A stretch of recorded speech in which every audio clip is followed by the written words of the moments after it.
Australian motor racing fans have enjoyed a long and passionate relationship with sedan racing. This stems back as far as the 60s and hubs from a variety of great rivalries: brand versus brand, driver versus driver, driver and brand versus Mount Panorama, the spiritual home of it all. And as fans, we've been very lucky. It's been 5 decades of non-stop action, great drivers, great cars and great entertainment. Legends have been cast: Beechey, Jane, Gagan, Moffat, Bond, Brock, Johnson, Lowndes and Scaife. Mustangs, Monaros and Camaros, Volvos and Alphas, Mazdas, BMWs and Nissans, Holden Commodores and Ford Falcons. Each of these eras has been very special. Touring cars and series production, Group C, the so-called big bangers, Group A, the international era, then the all V8 era morphing into V8 supercars. Within this period, the world, and especially the automotive world, has changed almost beyond recognition. Even since V8 supercars officially arrived in 1997, the car park has changed dramatically. The market share pie looks very different from 1993 to 2011.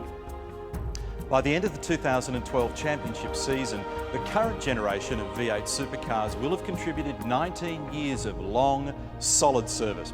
So what's next? And this is a question that all parties in the industry have been grappling with. Never before has so much prep, research and stakeholder input been required to ensure the best possible outcome.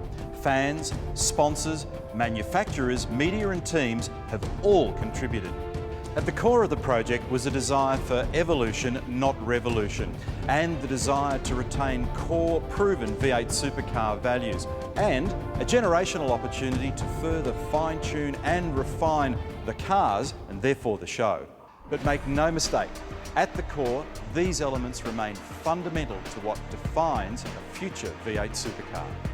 V8 powered, rear-wheel drive, opening the series shop front, market-relevant technical rules, retention of core manufacturer DNA, brand parity, and a very high standard of competition for all.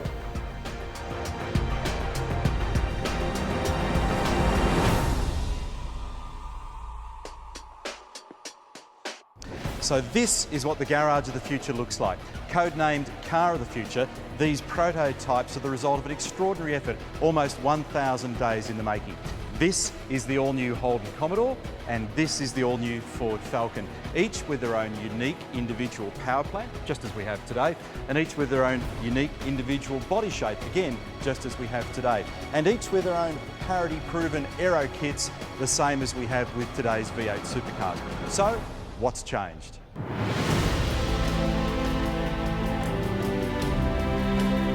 The answer to the question is lots, but much of it is beneath the surface. But the key item is the new approach to the way in which the spine of the car is built. That is the floor pan and the roll cage. And this extends off the back of Project Blueprint, which currently ties the cars together for both fairness and equality. It also means there's a simplification of an otherwise complex and expensive engineering task.